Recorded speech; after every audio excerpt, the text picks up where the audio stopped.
Hello, and welcome back to the Privacy Files. I've got another special deep cover episode for you today, where we take a step back from the current headlines and look at the bigger picture a bit. The stuff we can look back on now that explains why our digital lives look the way that they do right now. So, today, we're going to talk about a law that basically rewired how government surveillance works in the US. I can almost guarantee that you've heard of it.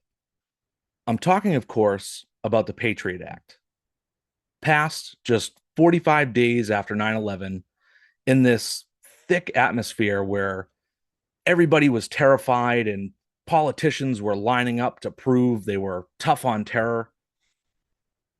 Here's the thing, though, most people know about it, but never actually read what was in it, including a lot of those same lawmakers who voted for it. It was over 300 pages long, rushed through Congress, and almost nobody stood up to say, wait, maybe we should slow down and think about this. But the Patriot Act ended up being one of the most consequential pieces of legislation in modern American history. It gave the FBI sweeping new powers. It made it easier to spy on people's internet usage, their phone records, even what books they took out of the library. It expanded what's called sneak and peek searches. It loosened wiretap rules. And most importantly, it laid the foundation for bulk data collection. So here's why I think this deserves a special episode. When people talk about surveillance today, most of them start the story with Snowden in 2013. But by the time those NSA slides hit the press, the whole system was basically already built. It was built on the Patriot Act.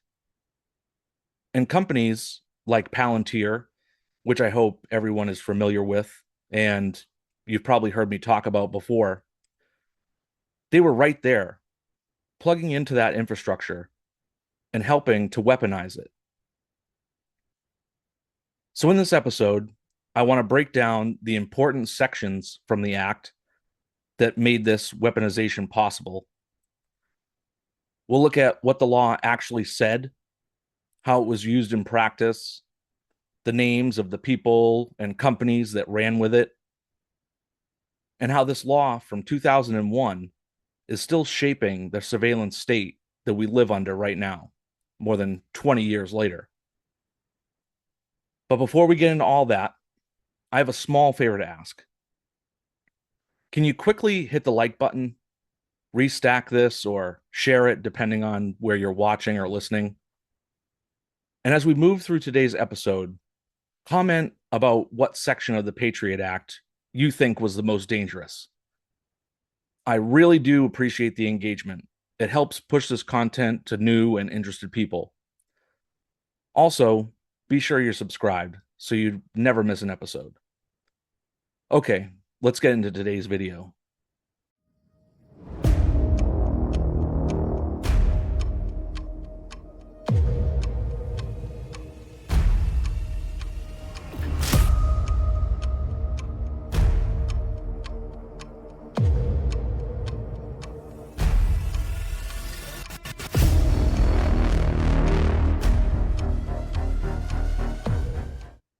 All right, so let's start today's show with the section that really set the stage.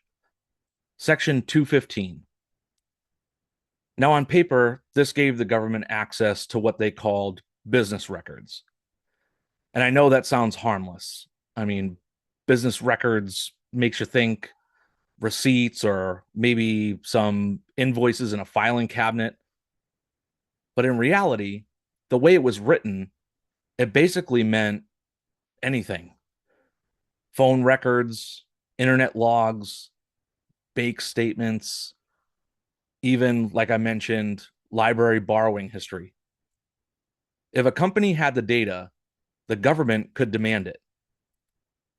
Now, normally you'd think, okay, but they still need probable cause, right? Wrong. That was the whole shift. And what, in my opinion, made this so dangerous. With Section 215, they just had to argue that it was relevant to a terrorism investigation. And of course, the definition of relevant got stretched so far it was basically meaningless. That's how we ended up with the NSA collecting bulk phone records from millions of Americans who had absolutely nothing to do with terrorism. You remember the Snowden leaks in 2013? The leaks that showed Verizon handing over call metadata on a daily basis? Well, the government was no longer breaking the law. That was the law. Section 215 was the legal cover for mass surveillance. So, with all that data, you'd imagine they were able to shut down the people that they were after. I mean, even discounting the fact that innocent people were also being surveilled. But when Congress reviewed how useful the phone program actually was, the answer came back not very useful at all. A 2014 report admitted that most of the leads were dead ends. It didn't stop terror plots, but by then the system was already built. The money was flowing, and no agency was going to give up a tool like that. Once you create the machinery, it doesn't matter if it works necessarily, it just matters that it exists. And that's where you start seeing the real fallout here. One case that sticks with me is Brandon Mayfield. He was an attorney from Oregon. The FBI had tied him to the 2004 Madrid train bombings because of a faulty fingerprint analysis. Under Patriot Act authority, they went all in on him. Secret searches of his home, surveillance of his calls and emails. This guy's entire life was turned upside down. And in the end, they were wrong. Totally wrong. They had the wrong man, and the case collapsed. Mayfield eventually sued and won a settlement, but think about the damage that caused to his life. That's what happens when you lower the threshold for spying on people. The government says, don't worry, we'll only use this against terrorists. Unfortunately, the definition of terrorists becomes whoever they happen to be looking at that week. This is why I say that Section 215 wasn't just about counterterrorism. It changed the whole culture of surveillance. It basically normalized the idea that grabbing data on millions of people, most of them completely innocent, was just acceptable collateral damage. And once that mindset set in, it didn't just disappear when the law sunset. It became the new baseline. Roving wiretaps, Section 206. Another big change to how things worked was Section 206. This expanded the government's ability to use what's called roving wiretaps. Now, the way it worked before the Patriot Act, if law enforcement wanted to wiretap you, they had to specify the specific device they wanted to monitor, like your home phone or later a cell phone. With Section 206, they didn't need to do that anymore. The tap could follow you across devices. Phone, email, internet cafe, computer, didn't matter. If you used it, they could monitor it. On the surface, I do get why this sounded good in 2001. Terrorists weren't sitting around landlines. They were swapping between burner phones and using those exact internet cafes to remain hard to catch. So the government said, we need more flexibility. And that's how Section 206 got sold originally. But here's the problem with that. The law didn't require investigators to identify you specifically before following you across devices. They just had to say that they were tracking a suspect. That made it way too easy for surveillance drift from one target to the next. You start with a phone number, then suddenly you're inside a whole network of people who never should have been touched in the first place.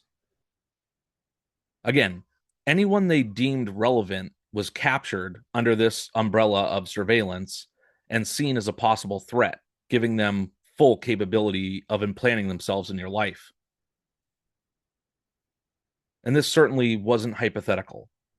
After 9/11, the FBI leaned hard on this. It wasn't just overseas calls being monitored. Domestic conversations got swept up too. Think about what that does. You're calling your cousin who maybe happens to share an office space with somebody under investigation, and boom, you're in the dragnet. Your emails, your calls, your metadata, all accessible under the Patriot Act. And worse, you don't even know it. Here's my big issue with this. Once you normalize surveillance that can follow a person across devices, you're basically creating the legal groundwork for the modern digital dragnet. Jump to today, it's not just phones anymore. It's laptops, cloud accounts, messaging apps, and social media DMs. Anything they can get their hands on. Section 206 was the test case for what's now become the standard. Surveillance that follows the person, not the platform. And if you connect the dots forward, this is where companies like Palantir come into play. Palantir was founded right in the wake of the Patriot Act. And what they offered the government was exactly this kind of cross-platform analysis. They built software that could take all those streams of data and tie them back to individuals. Section 206 cracked the door open legally, and companies like Palantir walked right through with technology. That's the synergy no one really talked about until recently, when it's become more mainstream. The law basically created the permission, and the tech world created the capability. Before we get to the next section, just a quick word from our partner, Above Phone. Are you using your phone, or is it using you? Rise above mass surveillance and discover a phone that protects your privacy and communications. Above Phone does everything your old phone does, without tracking you, while giving you complete control over your phone and apps. We are better than big tech. It works with any cell service. No forced logins, no advertising or tracking. Download apps privately. Control your phone and its apps with secure hardware. Introducing Above Suite. Includes a VPN, private email and calendar, private chats, video calls, internet phone, and a search engine.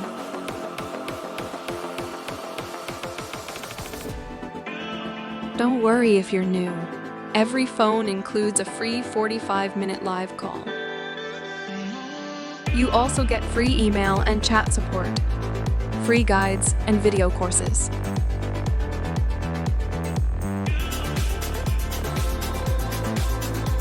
You have the power.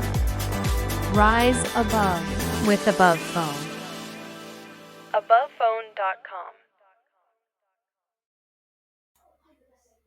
If you want to check out Above Phone and all the products that they have to offer, head over to abovephone.com/firewall and use code firewall50 at checkout for a special discount. All right, now back to the show.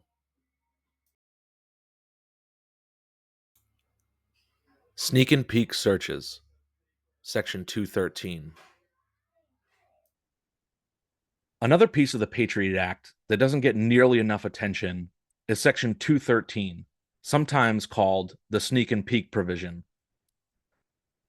This gave law enforcement the ability to enter your home or office, search it, and delay telling you about it.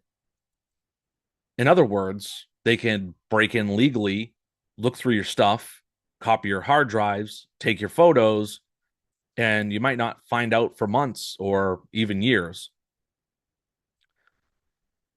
Now, the justification for this was pretty straightforward.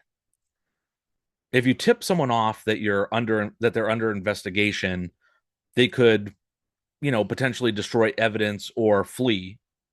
And sure, in terrorism cases, that makes sense on paper. But the way this power was used in practice went way beyond terrorism. A Department of Justice report later admitted that the vast majority of sneak and peek warrants weren't about terrorism at all. They were about drug cases. So a tool that was sold as counterterrorism quickly became another weapon in the war on drugs.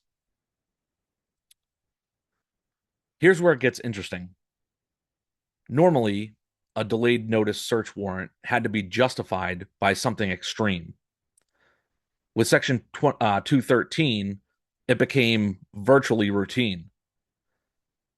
By 2010, sneak and peek warrants had jumped from just a handful after 9/11 to over 3,000 a year. And less than 1% of those illegal searches were for terrorism. So basically, they were really, really missing the mark from the intended use of this power. And think about the precedent that this sets. A secret government entry into your home with zero chance to challenge it in the moment, and you don't even know it happened until months or even more later, if you ever find out at all. That's a fundamental breakdown of your constitutional rights as a citizen. And here's something else that I don't hear enough people talk about. Sneak and peek was basically a training ground for normalizing delayed disclosure. Once law enforcement realized they could stretch that delay, as long as they wanted, it became easier to apply that same logic to digital spaces. Today, you don't always get notified when your data is subpoenaed from Google or Facebook.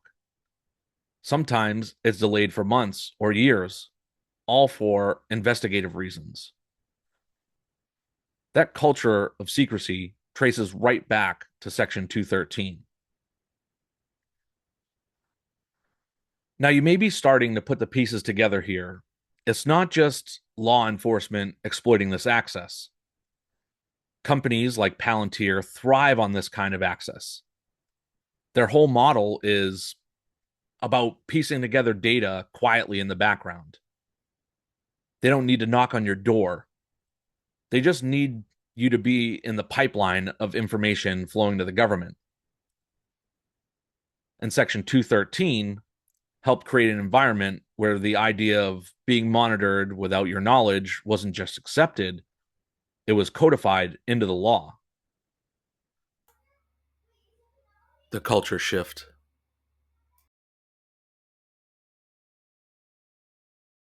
So if you take a step back and look at the Patriot Act as a whole, it wasn't just about new tools. I see it as a mindset shift.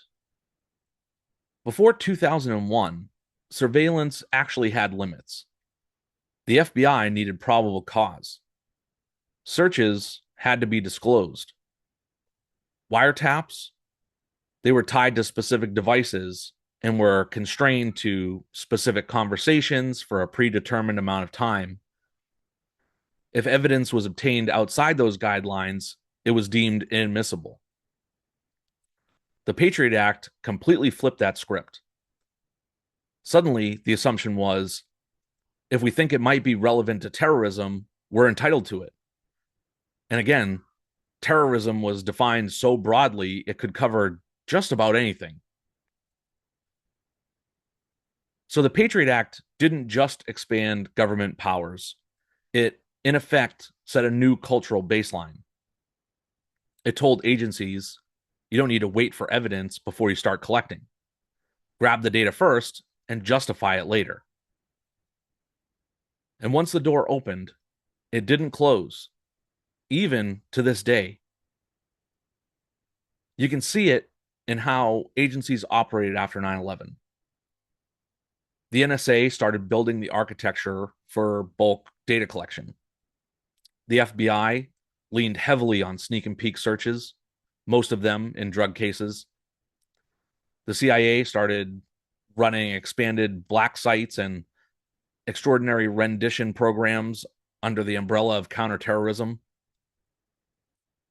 And once that culture of secrecy and urgency took hold, it spread to other agencies. The whole message across the intelligence community was clear.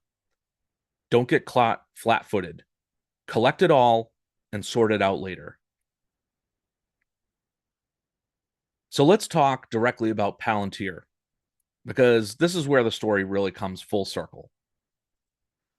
The company was founded in 2003, just 2 years after the Patriot Act. You've probably heard the name Peter Thiel. He was a PayPal co-founder and early Facebook investor. He was the brains behind it. Then there's Alex Karp. He's the new CEO. He became the face of the company. But the detail that most people overlook is who bankrolled them early on. It was In-Q-Tel. Now, this is the CIA's venture capital arm. That alone tells you where this company was aimed from day one. Obviously, this connection is super important because the Patriot Act had just blown open the doors for government surveillance. Agencies suddenly had the authority to collect massive amounts of information, but they didn't have the software to connect the dots. This is where Palantir stepped in and said, we can fix that. We can take all of this unstructured data, phone records, financial transactions, travel logs, intelligence reports, and make it searchable, trackable, and usable for these agencies. So, of course, the government jumped on it. Palantir then landed contracts with the CIA, the FBI, the NSA, and later on with ICE and other local police departments. The tools, they were the operational face of the Patriot Act, basically. Section 215 made bulk collection legal. Section 206 normalized tracking people across devices. Section 213 allowed secret searches. And Palantir's software turned all that raw power into something extremely actionable. It wasn't just theory anymore. It was dashboards, linked charts, real-time analysis, surveillance. You could basically run on a laptop.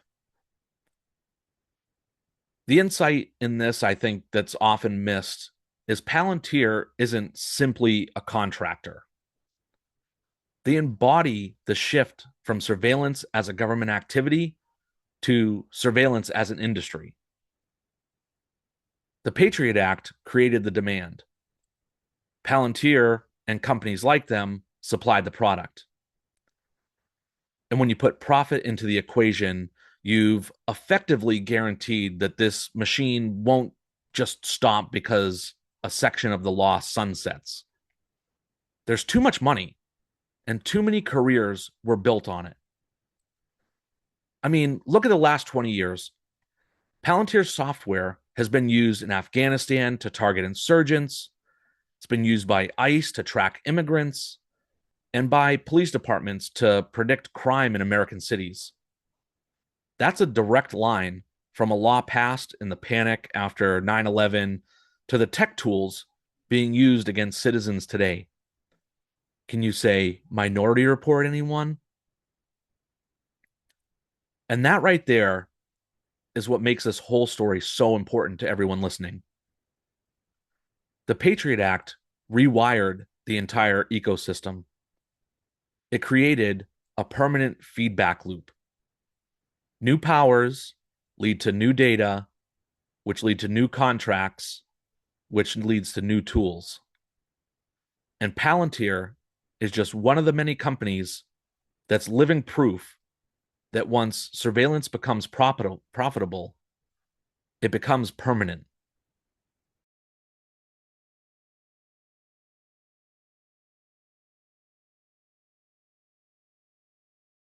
So here we are, more than 20 years after the Patriot Act passed, a law that was rushed through in the shadow of 9/11, sold as a temporary emergency measure, and written so broadly it basically rewired how the government thinks about surveillance. The reality is, even though some of its provisions have technically expired, the mindset it created never went away. Agencies still work on the model of collecting first and justifying later. The FISA courts that were created out of this still defer to secrecy when the word terrorism is thrown around. And they have something like a 98% approval rating for surveillance based solely on subjective relevance to an investigation. Companies like Palantir are still cashing contracts, still building the tools that make this kind of surveillance permanent. I think about it like this. The Patriot Act didn't just expand government power, it created a culture. It told a generation of intelligence and law enforcement officials that mass surveillance wasn't only allowed, it was basically expected. Once you add private industry and profit into that equation, you've built something that's basically self sustaining. Even if the law sunsets, the machine keeps running. Now, I want you to really sit with this fact. Most of the fallout from the Patriot Act didn't come from dramatic terrorism bursts. It came from ordinary people who got caught up in the dragnet surveillance, the secret searches, or the flawed investigations. People like Brandon Mayfield, who was wrongly accused in the Madrid bombings because the FBI leaned on Patriot Act powers. People who never should have been targets in the first place. People just like you or me. The legacy of the Patriot Act is a system that's easier to start than it is to stop, harder to challenge than it is to accept, and profitable enough that plenty of people don't want it to end. So, as we talk about government surveillance today, about AI, about predictive policing, about private data brokers selling your information, it's important to remember that none of this came out of nowhere.